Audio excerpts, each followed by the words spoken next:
Êtes-vous vraiment maître de votre esprit ou laissez-vous votre intellect décider à votre place? Bienvenue dans cette série 2 du Labo de l'âme 2026. Dans ce grand quiz regroupant nos épisodes 3 et 4, nous mettons votre compréhension spirituelle à l'épreuve. 20 questions clés, 4 secondes de réflexion à chaque étape. Mesurez où vous en êtes dans votre quête de vérité. Prenez de quoi noter. C'est parti. Question 1. Quelle est la structure globale du message du Graal cité dans la présentation? A. 3 tomes regroupant un total de 168 conférences. B.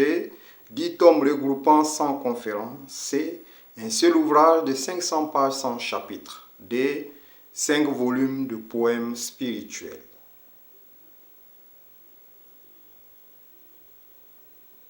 Réponse correcte. La réponse A. 3 tomes regroupant un total de 168 conférences. Explication. L'œuvre se compose du tome 1, 34 conférences, du tome 2, 71 conférences et du tome 3, 63 conférences, formant un ensemble vivant et parfaitement cohérent. Question 2. À qui s'adresse principalement le message du Graal selon l'auteur? A. Aux chefs religieux et aux institutions établies. B. À l'esprit humain individuellement. C. Uniquement aux membres fondateurs d'une communauté. D. Aux chercheurs scientifiques de l'Académie des sciences. La réponse correcte, B. À l'esprit humain individuellement. Le message ne s'adresse pas à des organisations ou à des groupes, mais interpelle chaque esprit individuel dans sa liberté et sa responsabilité personnelle. Question 3. Que signifie le nom de plume Atrushin choisi par Oscar Ernst Bernhardt? A. Le sage venu de l'Orient. B. Le messager de la vérité suprême. C. Fils de la lumière ou serviteur de la lumière. D. Le protecteur des âmes égarées. La réponse correcte est la réponse C. Fils de la lumière ou serviteur de la lumière. Ce nom d'origine perse ou orientale signifie aussi fils de la lumière que serviteur de la lumière, traduisant la posture d'un messager transmettant une parole supérieure. 4. Question 4. Selon l'enseignement présenté, quel est le bénéfice immédiat de maintenir pur le foyer de ses pensées? A. Obtenir automatiquement la richesse et le succès matériel. B.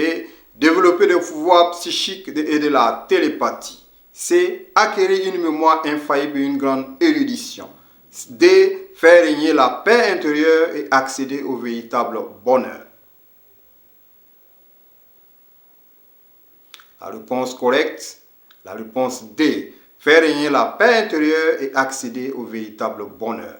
La pureté du foyer des pensées est la première condition pour émettre un rayonnement sain qui apporte la paix à soi-même et à son entourage. Question 5. Comment le rôle de la femme est-il défini dans la création? A. Comme le canal par lequel la vie et les forces supérieures pénètrent dans la création. B. Comme une figure purement symbolique sans impact réel sur la matière. C. Comme un soutien exclusivement dédié à l'intellect masculin. D. Comme la gardienne passive des coutumes traditionnelles. La réponse correcte, c'est la réponse A. Comme le canal par lequel la vie et les forces supérieures pénètrent dans la création. La femme détient de par sa nature une sensibilité plus fine, faisant d'elle le pont naturel par lequel les fluides légers et la vie s'écoulent dans la matière. Question 6. Pourquoi la mort de Jésus sur la croix a-t-elle provoqué un ébranlement dans toute la création? A. C'était un simple phénomène météorologique expliqué par la science. B. les forces de la nature. B. Les forces de la nature et les êtres sans libre arbitre ont réagi face aux crimes commis contre l'amour divin. C. Cela marquait la destruction physique immédiate du système solaire. D. Cela a automatiquement effacé tous les péchés futurs de l'humanité sans effort. La réponse correcte, c'est la réponse B. Les forces de la nature et les êtres sans libre arbitre ont réagi face aux crimes commis contre l'amour divin. Contrairement aux hommes dotés du libre arbitre, les éléments et les êtres de la nature agissent en harmonie directe avec la volonté divine et ont ressenti l'outrage fait à la lumière. Question 7. Que signifie réellement la parole de Jésus? Père, pardonne-leur, car ils ne savent pas ce qu'ils font. A.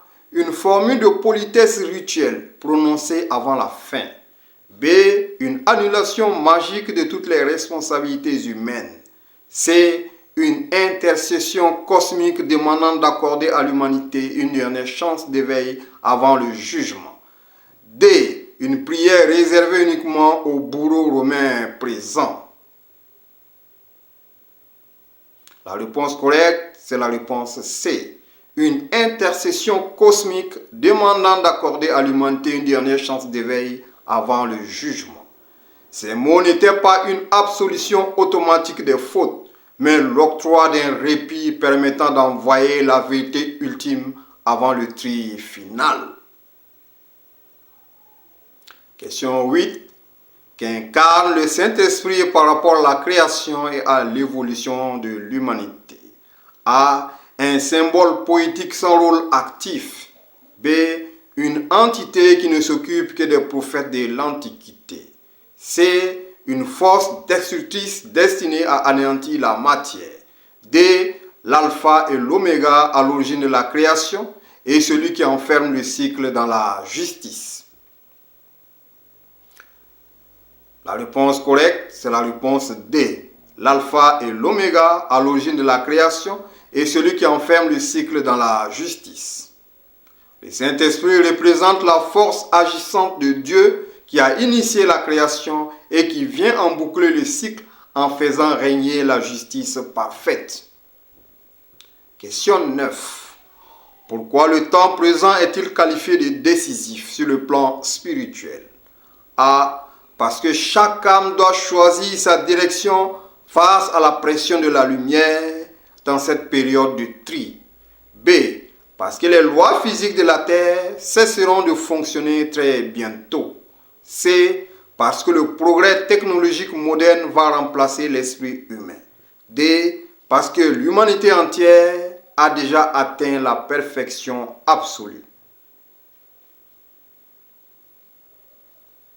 La réponse correcte, c'est la réponse A.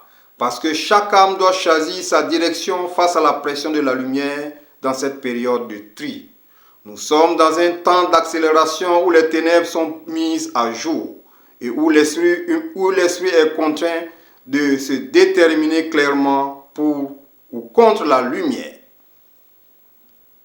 Question 10.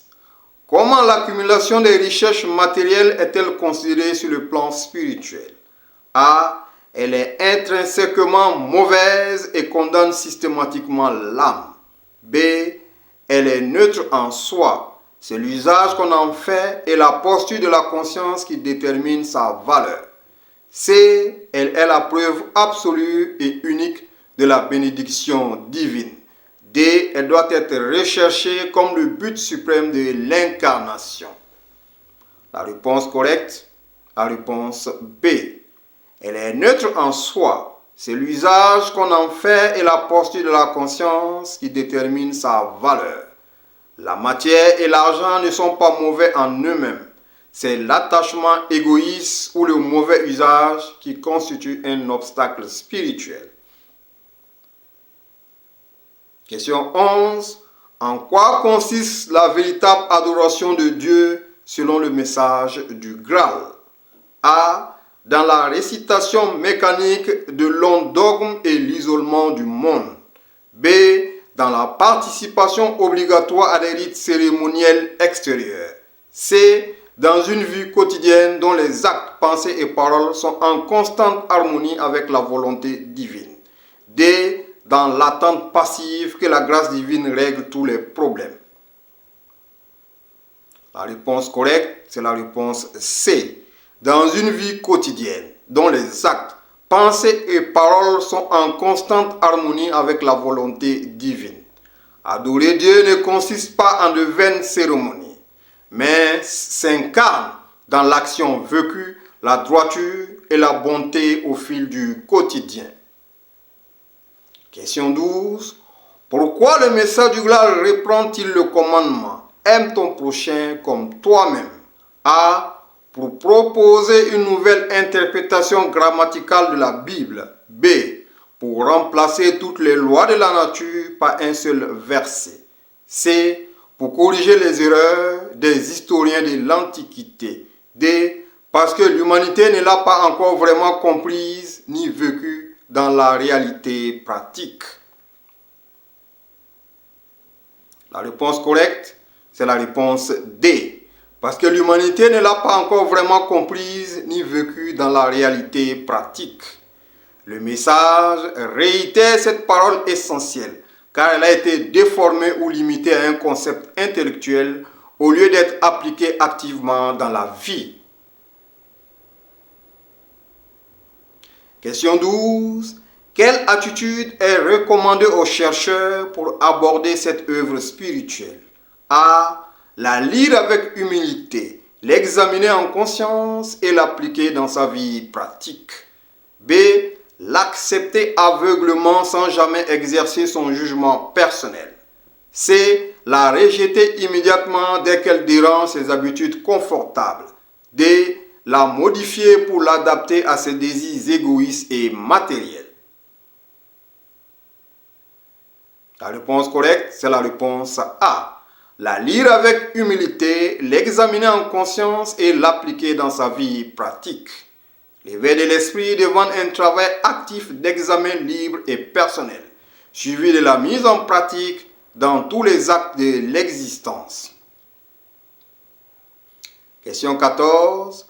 À quelle question fondamentale sur l'existence le message du Graal apporte-t-il des réponses? A. Uniquement à des énigmes archéologiques et géologiques. B. Aux origines de l'esprit, au sens de la vie sur terre et au devenir de l'âme après la mort. C. À des formules mathématiques pour prédire le marché financier. D. À des méthodes de manipulation psychologique des individus. La réponse correcte, c'est la réponse B. Aux origines de l'esprit, au sens de la vie sur terre et au devenir de l'âme après la mort. Le message donne la clé du parcours de l'âme, expliquant d'où nous venons, la raison de nos incarnations et la destination suprême de notre esprit. Question 15. Quelle est la vraie fonction de l'intuition, le ressenti profond chez l'être humain? Une simple réaction chimique du cerveau liée aux émotions passagères. B. L'imagination poétique sans lien avec la réalité quotidienne. C. La voix de l'esprit humain capable de percevoir la vérité et de guider les choix de la vie. D. Une faculté intellectuelle développée par l'apprentissage scolaire. Réponse correcte, la réponse C. La voix de l'esprit humain capable de percevoir la vérité et de guider les choix de la vie.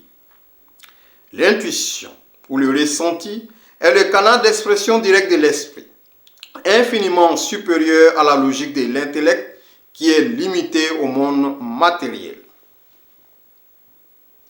Question 16. Quel est le but ultime du message du Graal pour l'être humain? A. Créer un parti politique mondial unifié sous une seule bannière. B. Construire des temples matériels dans toutes les grandes villes. C. Remplacer la recherche scientifique par la spéculation abstraite. D. Libérer l'esprit de ses chaînes matérielles et lui montrer le chemin du retour au paradis. La réponse correcte, c'est la réponse D. Libérer l'esprit de ses chaînes matérielles et lui montrer le chemin du retour au paradis. Le but ultime de la parole est d'éclairer l'esprit humain pour qu'il se détache des erreurs terrestres et remonte vers sa patrie spirituelle d'origine, à savoir le paradis. Question 17. Comment le script qualifie-t-il la nature même du message du Graal? A. Une parole vivante qui agit et offre la vérité sans jamais rien imposer. B. Un code des lois juridiques strictes sous peine de sanctions immédiates. C. Un traité purement philosophique réservé à une élite universitaire. D. Une théorie métaphysique parmi d'autres sur l'origine du cosmos. La réponse correcte, c'est la réponse A. Une parole vivante qui agit et offre la vérité sans jamais rien imposer. Ce message offre des clés de compréhension universelle, sans jamais chercher à contraindre, respectant ainsi scrupuleusement le libre arbitre de chacun. Question 18. Quel est le rôle de l'initiative Le Labo de l'âme 2026 à travers ses vidéos? A. Fonder une nouvelle religion dont le présentateur sera le leader. B. Éclairer le chemin spirituel en tant que chercheur libre et inciter chacun à une prise de conscience autonome. C. Se substituer entièrement à la lecture directe de l'œuvre de Abdrou Shin. D. Vendre des objets rituels et des amulettes de possession.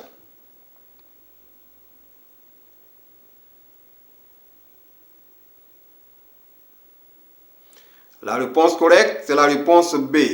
Éclairer le chemin spirituel en tant que chercheur libre et inciter chacun à une prise de conscience autonome. La démarche du Labo de l'âme 2026 est un partage fraternel et indépendant, visant à susciter la réflexion et l'approfondissement individuel. Question 19. Selon l'enseignement sur la surévaluation de l'intellect, quel est le danger principal de l'activité intellectuelle lorsqu'elle n'est pas soumise à l'esprit? A. Elle permet d'acquérir une connaissance parfaite du monde spirituel sans aucun effort. B. Elle annule automatiquement la loi de la pesanteur spirituelle pour tout le monde. C. Elle enferme la conscience dans l'égoïsme, la froideur et l'étroitesse de la matière en coupant l'être humain de l'intuition profonde. D. Elle force l'âme à se réincarner immédiatement sans passer par le monde astral. La réponse correcte, c'est la réponse C. Elle enferme la conscience dans l'égoïsme, la froideur et l'étroitesse de la matière en coupant l'être humain de l'intuition profonde. Conçu pour être un simple serviteur lié au monde matériel, l'intellect, lorsqu'il usurpe la domination, ferme la porte à la perception spirituelle et rend l'individu froid et calculateur. Question 20. Comment la justice divine s'exprime-t-elle principalement dans la création? A. Par des punitions arbitraires infligées au hasard. B. Par un pardon généralisé qui efface la responsabilité individuelle. C. Par l'intervention permanente de miracles illogiques. D. Par les lois de la création.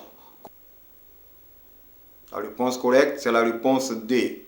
Par les lois de la création, comme la loi de la rétroaction, la loi de la pesanteur spirituelle et la loi de l'attraction des affinités, où chacun récolte exactement ce qu'il mérite. La justice divine fonctionne de façon automatique et parfaite à travers les lois cosmiques immuables, c'est-à-dire la loi de la pesanteur spirituelle, la loi de l'attraction des affinités et la loi des semences et des récoltes. Nous nous acheminons vers la fin. Avant de nous quitter, quel a été votre score sur cette série 2? Partagez vos résultats en commentaire et dites-moi quelle question vous a le plus fait réfléchir.